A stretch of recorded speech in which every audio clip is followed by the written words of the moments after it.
Okay, so we are discussing what? Preparation of glucose. Okay, so after classification of monosaccharide, these are a few important points related to glucose and then preparation of glucose. Okay, so second method is from starch. Okay, complete hydrolysis. अब starch का formula बता दो मुझे, बताओ starch का formula बताओ। देखो tricky है सारी चीजें, आप लोग समझ लोगे तो आप कुछ करने की जरूरत नहीं है। देखो स्टार्च होता है पॉलीमर, किसका? ग्लूकोज का। ओके, तो एक जो बेसिक यूनिट हम लोग जो जोड़ते हैं फॉर्मूला बनाने के लिए, बेसिक यूनिट कौन सी होती है? C6H10 और O5। ठीक है, स्टार्च, ये लो, ये स्टार्च का फॉर्मूला आ गया। किसी भी पॉलीसेकेराइड का फॉर्मूला फिक्स है, यही होता है। डाइसेकेराइड का फिक्स है ना, जो आपने ऊपर लिखा है सुक्रोज, माल्टोज, लैक्टोज का, तीनों का फॉर्मूला वही है। ठीक है, और ये आपका पॉलीसेकेराइड का फॉर्मूला आ गया। स्टार्च का फॉर्मूला आपके सामने है ना। अब इसका कराएंगे हाइड्रोलाइसिस। अब इसके n यूनिट्स है तो n ही हमें H2O चाहिए। ठीक है, और ये इसका हाइड्रोलाइसिस करा दो भाई, तो n ही आपको क्या मिलेंगे? ग्लूकोज मिलेंगे। ये लो, अब starch is a polymer of glucose. ठीक है, इसलिए यहाँ पर और कोई यूनिट नहीं मिलेगी, केवल हमें ग्लूकोज ही मिलेगा। बात समझ में आ गई है ना? तो ये भी एसिडिक हाइड्रोलाइसिस है, वो भी एसिडिक हाइड्रोलाइसिस है। हाइड्रोलाइसिस करा देंगे सुक्रोज का, बन जाएगा ग्लूकोज और फ्रक्टोज। हाइड्रोलाइसिस करा देंगे स्टार्च का, बन जाएगा केवल ग्लूकोज। ठीक है, तो ये तो हो गई इसकी प्रिपरेशन, ये हो गई इसकी प्रिपरेशन। अब हम जो बात करेंगे that is very very important, and that is what?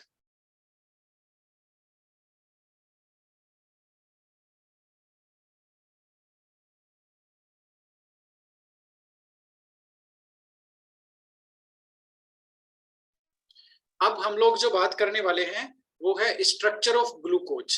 ठीक है, इसकी स्ट्रक्चर की बात करेंगे। आप लोग हेडिंग लगाओ अच्छा सा, स्ट्रक्चर ऑफ ग्लूकोज। और ये काफी ज्यादा कॉन्सेप्चुअल टॉपिक है, स्ट्रक्चर ऑफ ग्लूकोज।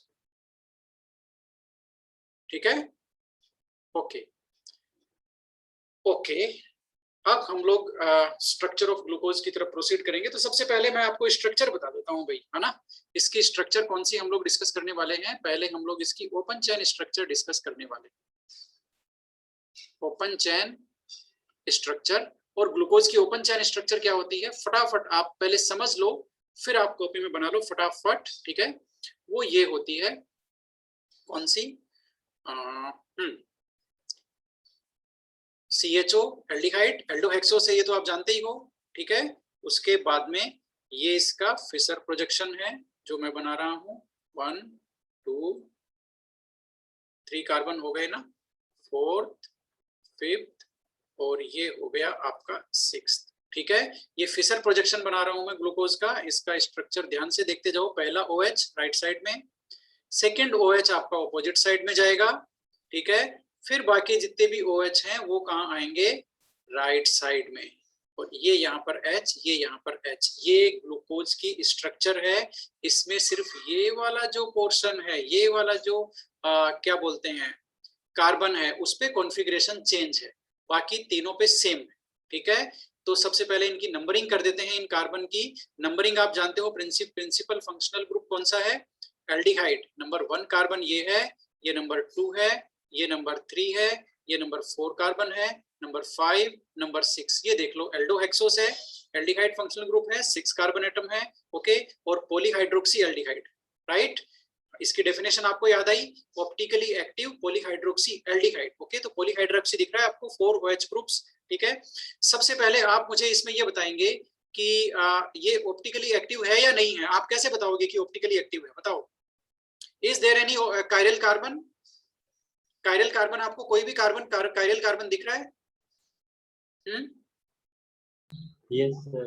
अब एक चीज मैं बता दूं आपको, ये जो यहाँ पर जहां पर क्रॉस है, ये सारे कार्बन एटम हैं, ये सारे कार्बन एटम हैं, इसलिए कंफ्यूज नहीं होना है। ये लो, ये सारे कार्बन एटम हैं।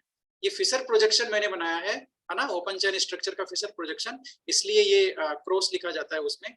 ओके, तो वैसे ये कार्बन एटम है। ओके, अब बताओ इसमें कायरल कार्बन कितने हैं? बताओ बताओ भाई, नंबर ऑफ कायरल कार्बन, कितने हैं कायरल कार्बन?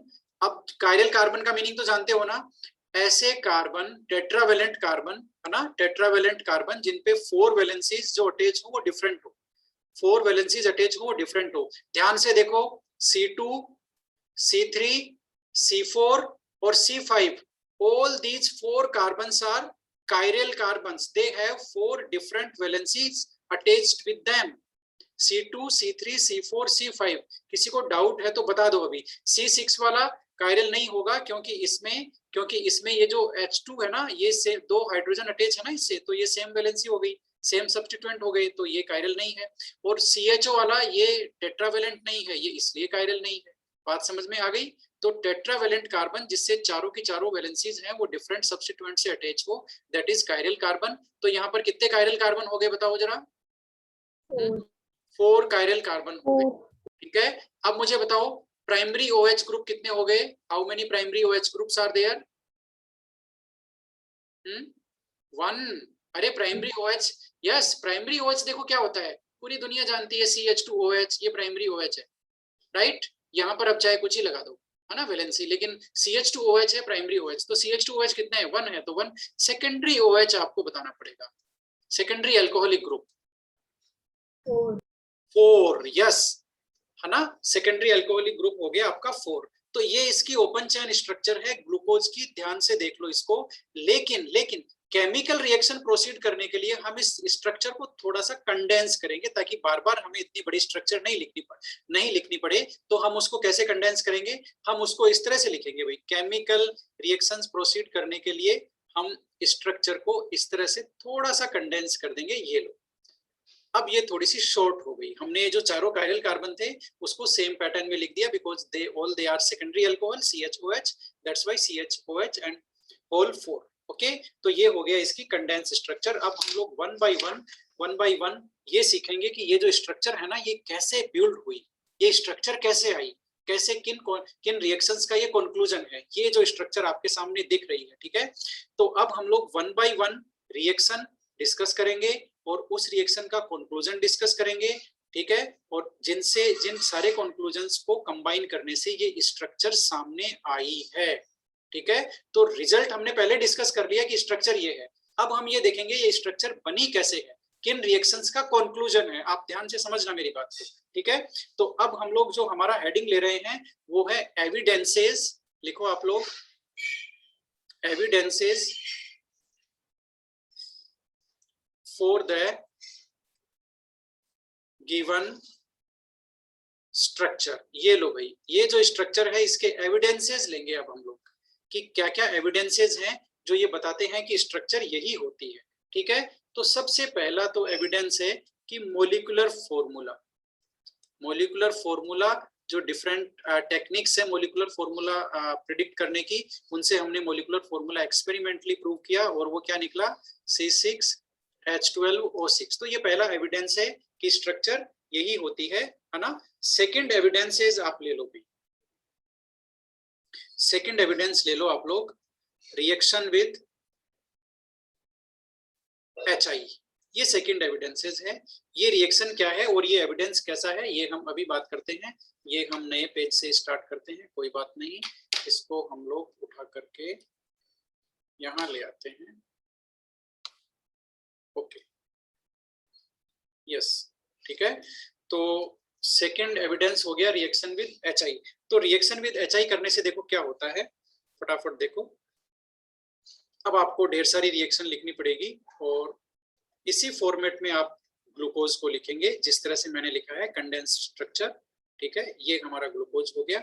हमने इसकी रिएक्शन कराई HI के साथ, किसके साथ? HI के इसके साथ रिएक्शन कराई। क्या बनता है, क्या बनना चाहिए बताओ, क्या बनना चाहिए? रिडक्शन होना चाहिए ना, यहाँ पर होना चाहिए कि नहीं होना चाहिए?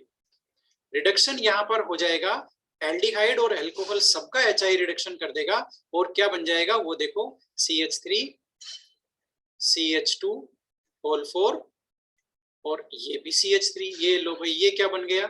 ये तो N हेक्सेन बन गया, नॉर्मल हेक्सेन, ठीक है। तो ये जो रिएक्शन है ये क्या बता रही है, बताना जरा। इस रिएक्शन से ये पता चला, ग्लूकोज की हमने HI से रिएक्शन कराई है ना, और उसमें मिला हमें क्या, एन हेक्सेन। तो ये रिएक्शन क्या प्रूव कर रही है, लिख लो आप लोग, this reaction proves that in glucose